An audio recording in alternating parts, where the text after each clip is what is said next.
Hello students, good evening. आप सभी का स्वागत है मेरे चैनल पर। आज का जो टॉपिक है स्पेशली रोटेशन और रेवोल्यूशन को लेकर है। बहुत सारे स्टूडेंट्स को ये प्रॉब्लम होता है कि बेसिकली अर्थ का रोटेशन और रेवोल्यूशन में फर्क क्या है और ये जो दिन और रात का जो ड्यूरेशन है घटता और बढ़ता क्यों है और सीजन क्यों चेंज होते हैं। बेसिकली आज के इस वीडियो में यही सब क्वेश्चंस का करेक्ट आंसर ढूंढेंगे। चलिए शुरू करते हैं। सबसे पहले ये तो सबको आपको पता ही होगा कि हमारा अर्थ बिल्कुल स्ट्रेट नहीं है, वो 23.5 डिग्री झुका हुआ है। तो इसी झुके हुए रहने की वजह से जो सन का जो लाइट है वो डायरेक्टली पूरे अर्थ पर नहीं गिरता है, वो बिल्कुल इस तरीके से गिरता है और इस तरीके से गिरने के चलते ये जगह, ये जो लाइन है इधर दिन रहता है और इस तरफ रात रहता है और इसी लाइन को हम लोग सर्कल ऑफ इल्यूमिनेशन कहते हैं।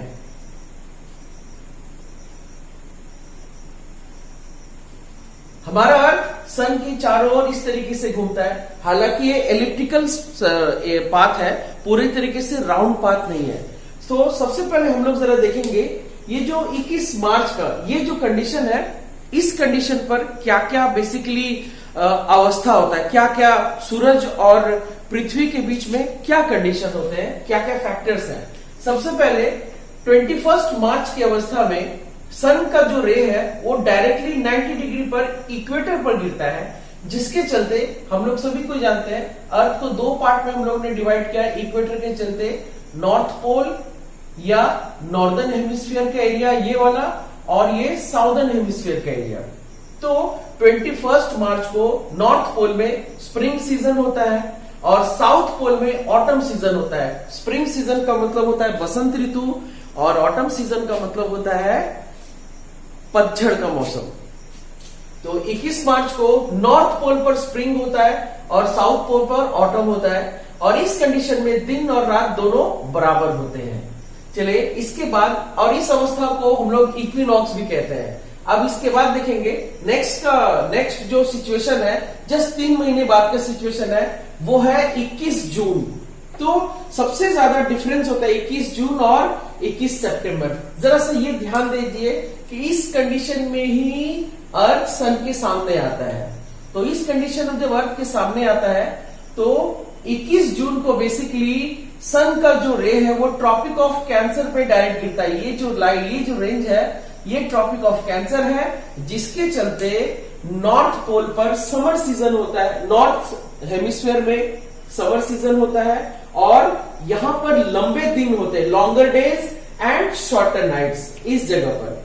साथ ही साथ साउदर्न हेमिस्फीयर में विंटर सीजन होता है, क्योंकि सन का लाइट तो इक्वेटर के ऊपर गिर रहा है, इक्वेटर के नीचे तो सन का लाइट आ नहीं रहा है। तो इसके चलते साउदर्न हेमिस्फीयर में विंटर सीजन होता है और यहाँ पर लंबी रातें होती है। जैसे देखेंगे 21 जून के समय में नॉर्थ पोल पर 24 घंटे का दिन होता है और 21 जून के समय में साउथ पोल में 24 घंटे का रात होता है। जैसे जैसे हम लोग ऊपर जाएंगे, ये देखिए day is greater than night, यहाँ पर दिन रात से बड़ा होगा जैसे जैसे ऊपर जाएंगे और जैसे जैसे इक्वेटर के नीचे आएंगे दिन रात से छोटा होगा। मतलब यहाँ पर जो रात होगी वो 24 घंटे का रात होगा। चलिए आई होप ये क्लियर हो गया होगा। अब नेक्स्ट अवस्था में आते हैं, वो है हमारा 23 सितंबर। तो अगेन 23 सितंबर को भी सन का जो लाइट होता है वो बिल्कुल इक्वेटर पे 90 डिग्री पे गिरता है, जिसको हम लोग इक्विनॉक्स का सिचुएशन कहते हैं। और इस इक्विनॉक्स में नॉर्दर्न हेमिस्फीयर में ऑटम सीजन होता है और साउदर्न हेमिस्फीयर में स्प्रिंग सीजन होता है। ये दोनों जगह थोड़ा सा ध्यान रखना होगा कि रीजन ये है कि इक्वेटर पे रोशनी गिर रहा है ना, तो बिल्कुल पूरे अर्थ में बराबर रोशनी गिरता है। इसीलिए इस कंडीशन में भी डेज और नाइट दोनों ही 12-12 घंटे का होगा। इन दोनों कंडीशन में 12 घंटे का दिन और रात होगा। ये दोनों चाहे 23 सितंबर हो या 21 मार्च हो, क्योंकि सन का जो लाइट होता है वो इक्वेटर पे गिरता है। मतलब पूरे अर्थ में, अर्थ का आधे हिस्से में सन का लाइट गिरता है, जिसके चलते दिन और रात बराबर होता है। इसके बाद का जो कंडीशन है 23 सितंबर के बाद है 22 दिसंबर। तो 22 दिसंबर को क्या होता है, जरा सा ध्यान से देखिए। इस कंडीशन में ट्रॉपिक ऑफ कैप्रिकॉर्न पर सन का लाइट डायरेक्ट गिरता है, इस जगह पर नहीं।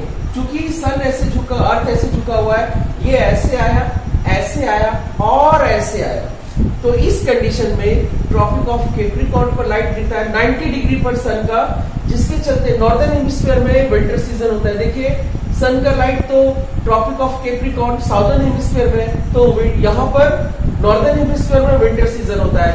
हम लोग का जो इंडिया है ट्रॉपिक ऑफ कैंसर पर है, तो याद कीजिए 22 दिसंबर के समय हम लोग के इंडिया में विंटर सीजन होता है। लॉन्गर नाइट्स होते हैं क्योंकि इस समय रात लंबी होती है, और साउदर्न हेमिस्फीयर में समर सीजन होता है और इस जगह पर लंबे दिन होते हैं, मतलब दिन का जो टाइम होता है वो लंबा होता है, ज्यादा बड़ा होता है।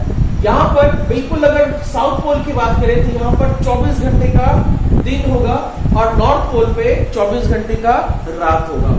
तो ये 4 कंडीशन है और इस कंडीशन को सॉल्स्टाइस भी कहते हैं। तो 2 बार सॉल्स्टाइस होता है, विंटर सॉल्स्टाइस और समर सॉल्स्टाइस, और इक्विनॉक्स 2 होता है, एक होता है ये 21 मार्च का इक्विनॉक्स और 23 सितंबर का इक्विनॉक्स।